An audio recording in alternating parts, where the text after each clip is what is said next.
Hello అండి, అందరూ బాగున్నారా? కుమారి అందరి రుచులకి స్వాగతం. ఇదిగో ఈరోజు అమ్మమ్మల కాలం నాటి వంటకం ఇత్తడి గిన్నెతో ఉప్పుడు పిండి తయారు చేయడం ఎలాగో చూపిస్తాను. ఇదిగో మినపప్పు గిన్నె కాలేసేసుకుని, గిన్నె కాలిన వెంటనే నూనె వేసుకుని చిన్న గిన్నెతో చిన్న కప్పుడు నూనె వేసుకున్న తర్వాత శనగపప్పు, మినపప్పు, ఆవాలు, జీలకర్ర, పచ్చిమిర్చి, కరివేపాకు, అల్లం అన్నీ వేయించేసుకోవాలి. ఇంగువ వేయించేసుకుని వేగిపోయిన తర్వాత 1:1.5 వాటర్ పోసుకుని, ఇదిగో 1:1.5 వాటర్ పోసుకుని ఉప్పు వేసేసుకుని కావాల్సినంత నీళ్లు పోసేసుకున్న తర్వాత నీళ్లు మరుగుతూ ఉంటే నూక వేసేసుకోవడమే. నేను శనగలు కూడా వేసాను. ఇదిగో శనగలు కూడా వేసేసాను. బాగుంటుంది. శనగలతోటైనా చేసుకోవచ్చు, బొబ్బలతోటైనా చేసుకోవచ్చు, పెసరపప్పుతోటైనా చేసుకోవచ్చు. ఇదిగో అయిపోయింది. ఇది అడుగున చక్కగా కాసేపు అలా ఉంచుకుంటే పెచ్చు కడుతుంది. పెచ్చు తీసుకుని తింటే చాలా బాగుంటుంది.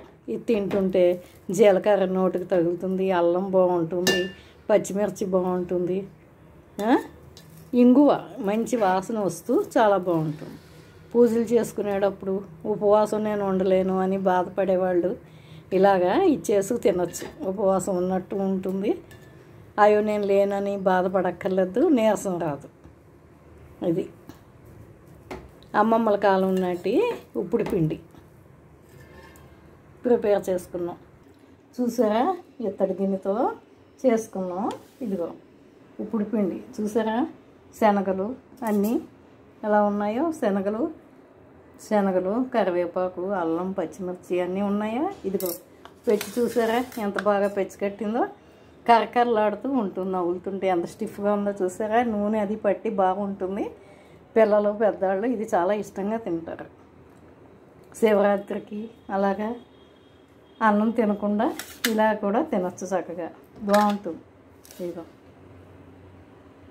బాగుంది చూసారా.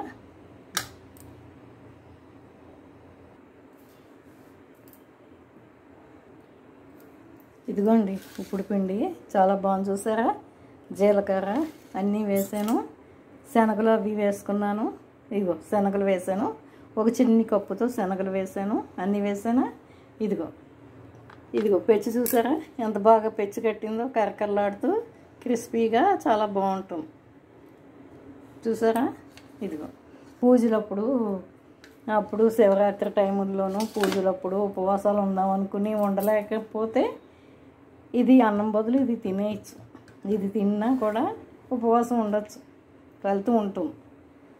చూడండి, పెరుగు వేసుకుని కూడా తినచ్చు, పచ్చళ్ళు వేసుకోవచ్చు, ఇందులో చక్కగా అన్నీ వేసుకుని తినచ్చు.